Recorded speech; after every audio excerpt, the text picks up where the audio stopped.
আমি যে জায়গাটার সামনে আছি আমি নিজেও টের পাই নাই যে এটা হচ্ছে জার্মান এম্বাসি। উনি নতুন একটা টুইট করছে যে তারা ওয়েবসাইটে নতুন একটা সিস্টেম আনতেছে যেন অ্যাপ্লিকেশন করার এফিসিয়েন্সি আরো ইনক্রিজ হয়। দুইটা মেয়ে রাস্তা পার হইতে নিছে, একজন দিছে দূর আরেকজন দাঁড়ায় গেছে।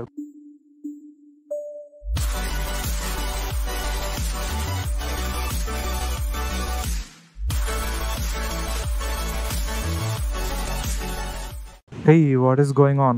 এখন বাজে হচ্ছে রাত 9টার মতো। আমি যে জায়গাটার সামনে আছি আমি নিজেও টের পাই নাই যে এটা হচ্ছে জার্মান এম্বাসি, এবং আমি এটার সামনে কখনো আর কি এসে থামি নাই। আমি ভাবতাম যে গুলশানের ওদিকে হবে।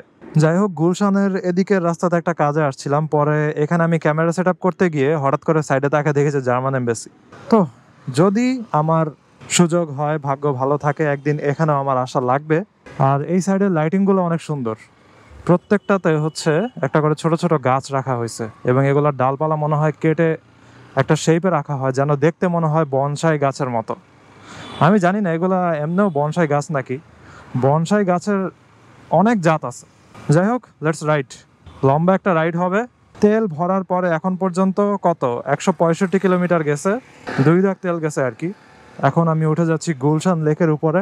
কিছু দেখা যাবে না অন্ধকারে। তো জার্মান এম্বাসি নিয়ে যখন কথা উঠলো, জার্মানির ভিসা অ্যাপয়েন্টমেন্ট নিয়ে কিছু জিনিস বলি। জার্মান এম্বাসির যেই প্রধান আকিম ট্রস্টার, উনি নতুন একটা টুইট করছে যে তারা ওয়েবসাইটে নতুন একটা সিস্টেম আনতেছে যেন অ্যাপ্লিকেশন করার এফিসিয়েন্সি আরো ইনক্রিজ হয়। দুইটা মেয়ে রাস্তা পার হইতে নিছে, একজন দিছে দূর আরেকজন দাঁড়ায় গেছে, পরে হাসতেছেও। যাই হোক, স্পিড কম ছিল দেখে আমিও প্যারা নিলাম না। ওই যেখানে টাইমারে দেখাইতেছে আরো 178 সেকেন্ড আছে সিগন্যাল ছাড়ার। That is a good system. গুলশানের সবচেয়ে বেশি বিজি এলাকার মধ্যে এটা একটা। সো তিনি বলছেন যে অন্যান্য দেশে যেরকম একটা সিস্টেম ছিল, অনলাইনে অ্যাপয়েন্টমেন্ট নিতে নিলে আপনার দেখানো লাগবে যে আপনি আসলেই ইন্টারভিউর জন্য ভর্তি কিনা। হয়তো এই সিস্টেমটা আমাদের বাংলাদেশের জন্য অন হবে। এটা করলে খুবই ভালো হবে, কারণ প্রচুর পরিমাণে স্টুডেন্টস ওয়েটিং পিরিয়ডে বসে আছে। তার ভিতরে অনেক স্টুডেন্টই আছে যারা লিটারেলি কোনো রেসপন্সই করবে না, যাদের আসলে জার্মানি যাওয়ার বড় সড়ো প্ল্যানও নাই। এমনও হয়তো যারা কোনো ইউনিভার্সিটিতে অ্যাপ্লাইও করা নাই। তো আমরা যারা বিভিন্ন ইউনিভার্সিটিতে অ্যাপ্লাই করছি অথবা অফার লেটার পাইছি, অথবা যারা আমরা এনরোলড আছি অলরেডি, তারা এই জিনিসটা নিয়ে হচ্ছে অনেক টেনশনে থাকি যে তাদের জন্য, যারা অ্যাপয়েন্টমেন্ট নিছে কিন্তু জার্মানিতে যাবে না, তাদের জন্য কি আমাদের দেরি হইতেছে নাকি। তবে এখানে জিনিসটা হচ্ছে ইয়ারলি যে ক্যাপাসিটি স্টুডেন্ট নেওয়ার, ওই ক্যাপাসিটিটা অনেক কম আর কি, মাত্র 2000-এর মতো। এখন 40,000 না 80,000 কত যেন স্টুডেন্ট ওয়েটিং পিরিয়ডে বসে আছে। চিন্তা করেন, 2000 করে নেওয়া হয় যদি, তাহলে কত বছর লাগবে। তো এটা কাউন্ট করা হয়েছিল যে আপনার এখন যদি অ্যাপয়েন্টমেন্ট নেন, তাহলে আপনার জার্মানিতে যেতে যেতে লাগবে 40 বছর। যদি সিস্টেমের চেঞ্জ হয় অথবা কোনো কড়াকড়ি নিয়ম আসে, তখন এই জিনিসটাতে উন্নতি আসতেও পারে। সো আশা করি এমবাসি থেকে ওরকম কোনো পদক্ষেপই নেওয়া হচ্ছে। আগের বছর নেওয়া হয়েছিল 1700-র মতো স্টুডেন্ট আর কি। মোস্ট প্রবাবলি প্রত্যেক বছর বছর যতজন স্টুডেন্ট নেওয়া হয় ওইটা হালকা পরিমাণে ইনক্রিজ হয়, কিন্তু তারপরও এত পরিমাণে স্টুডেন্ট অ্যাপয়েন্টমেন্ট নিছে, বিশাল বড় এখন সিরিয়াল লেগে গেছে আর কি। অ্যাপয়েন্টমেন্ট নেওয়া যেহেতু ফ্রি, কোনো কস্ট ছাড়া, তাই কেউ মনে করেন অ্যাপয়েন্টমেন্ট নিছে, বন্ধুদেরকে বলছে যে কি রে ভাই, গাড়ি কি উল্টা যাবে নাকি, গাড়ি দেখে আবার উল্টা টার্ন নিতেছে। পুরাই আজব তো জিনিসটা। এখানে তো ইউ টার্ন নেওয়ার নিয়ম নাই। খুবই ডেঞ্জারাস জায়গা এটা। এই রাস্তাতে হচ্ছে অনেক স্পিডে সব গাড়ি চলে, এয়ারপোর্ট রোড থেকে গাড়ি আসে এখানে। যাই হোক, মনে করেন বন্ধুকেও বলছে যে চল এই অ্যাপয়েন্টমেন্ট নিতেছি, আমার সাথে তোরাও নিয়ে নে। ফ্রেন্ড সার্কেলে 10-15 জন সবাই অ্যাপয়েন্টমেন্ট নিয়ে বসে আছে। পুরো ফ্রেন্ড সার্কেলের ভিতরে যাবে মনে করেন শুধুমাত্র 1 জন অথবা 2 জন, নাও যাইতে পারে কেউই। তারপর অ্যাপয়েন্টমেন্ট নিয়ে বসে আছে। তো এরকম ভাবে বাড়তে বাড়তে বাড়তে বাড়তে এখন 80,000 স্টুডেন্ট লিটারালি ওয়েটিং পিরিয়ডে বসে আছে। তার ভিতরে 10,000 জনও জার্মানি যাওয়ার জন্য প্ল্যান করতেছে নাকি আমি শিওর না। কিন্তু প্রত্যেক বছর বছর আবার এলিজিবল স্টুডেন্টও বাড়তেছে, যারা মনে করেন অফার লেটার পাইছে, যারা আসলেই যাবে, এই স্টুডেন্টের নাম্বারটাও কিন্তু প্রত্যেক বছর বছর বাড়তেছে। কারণ অনেকেই জার্মানিকে একটা প্রধান চয়েস হিসেবে নেয়।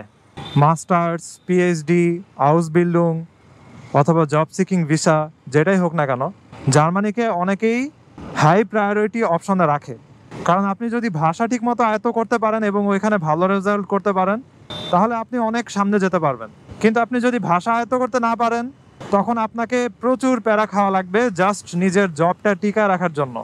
ডেঞ্জারাস সিচুয়েশন, অনেক কষ্ট হইলেও টোটালি ওয়ার্থ ইট। এই কারণেই তো এখন পর্যন্ত আমি এই ওয়েটিংয়ে বসে আছি। তো উঠে গেলাম মহাখালী ফ্লাইওভারে, এতক্ষণ একটু জ্যাম ট্যাম দেখাইছি, এখন আপনাদেরকে নাইট রাইডের একটু ফিল দেই। তো ডান দিকে হচ্ছে এসকেএস টাওয়ার, এই যে এই সাইডে এসকেএস শপিং মল আর কি।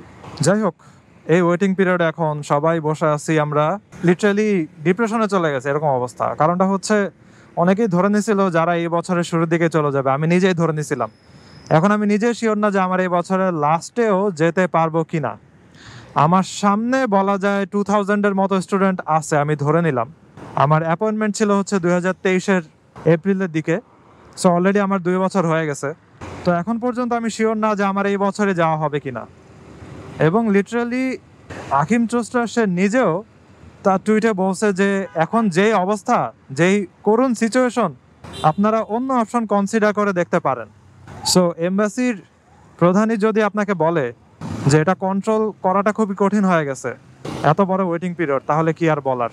ওই যে পুলিশ চেক করতেছে, মোটরসাইকেল, ট্রাক, বিভিন্ন জিনিস ধরে ধরে চেক করতেছে। কারণটা হচ্ছে ঈদে এখন সবাই ঢাকায় আসতেছে, তাই ট্রাক অথবা যে কোনো ধরনের ভেহিকেল এগুলোর সাথে অন্যান্য কোনো জিনিস যেন ঢাকায় না ঢুকে, এই জন্যই আই গেস এসব চেক আপ।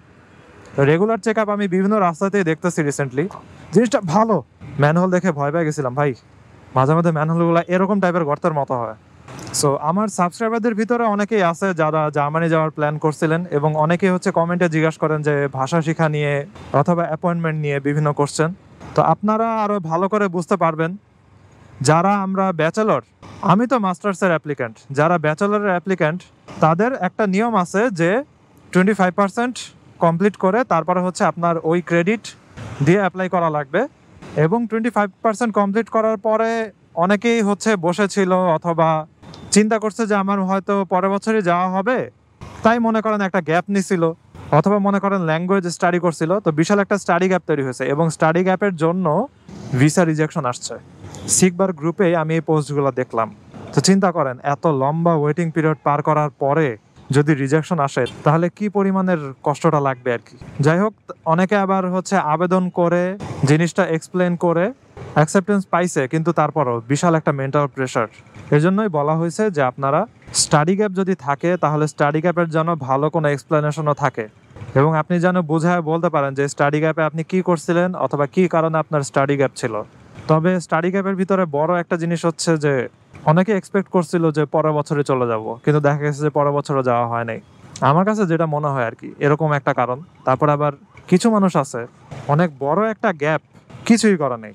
সো আপনাকে কিন্তু অবশ্যই এক্সপ্লেন করা লাগবে যে এর মাঝখানে আপনি কি করছেন, এবং আপনি ভাষা শেখার কথাটাও কিন্তু বলতে পারেন, যেহেতু ব্যাচেলর অ্যাপ্লিক্যান্টদের ইন্টারভিউ হচ্ছে।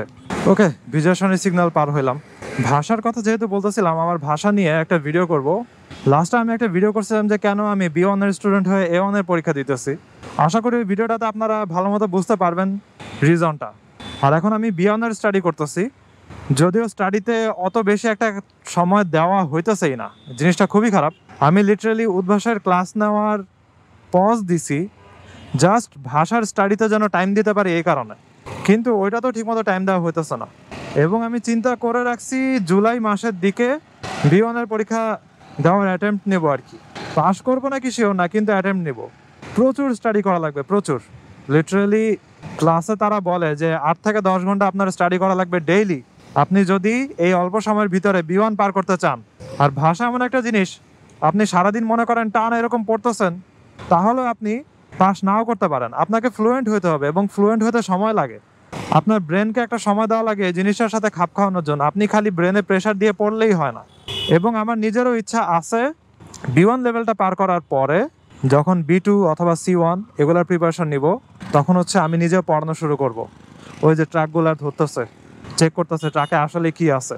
এটা কি স্কুটার? এত বড় স্কুটার দেখে তো আমি ভাবছি যে সবার ফার্স্টে সামনের দিকটা পুরো স্পোর্টস বাইকের মতো, পরে দেখি যে বিশাল বড় স্কুটারে হচ্ছে ঠ্যাং উঠে এরকম ভাবে বসে আছে। স্কুটার একটা মজা আছে, মনে করেন খালি বাড়াও আর কমাও। কিরা ভাই রাস্তার মাঝখানে দাঁড়ায় আছে সে, চা হাতে নিয়ে। হোয়াট আজব আজব জিনিস দেখি ডেইলি।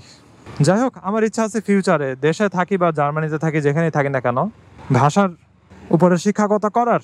যেহেতু আমার টিচিংয়ের 10 বছরের মতো এক্সপিরিয়েন্স আছে, তাহলে ওয়াই নট জার্মান ল্যাঙ্গুয়েজ? তবে একটা জিনিস শিখাইতে হলে আপনার শিক্ষক হওয়ার মতো যোগ্যতাও থাকা লাগবে। তো আপনার এমন অ্যাবিলিটি থাকা লাগবে যেন আপনি শিখাইতেও পারেন।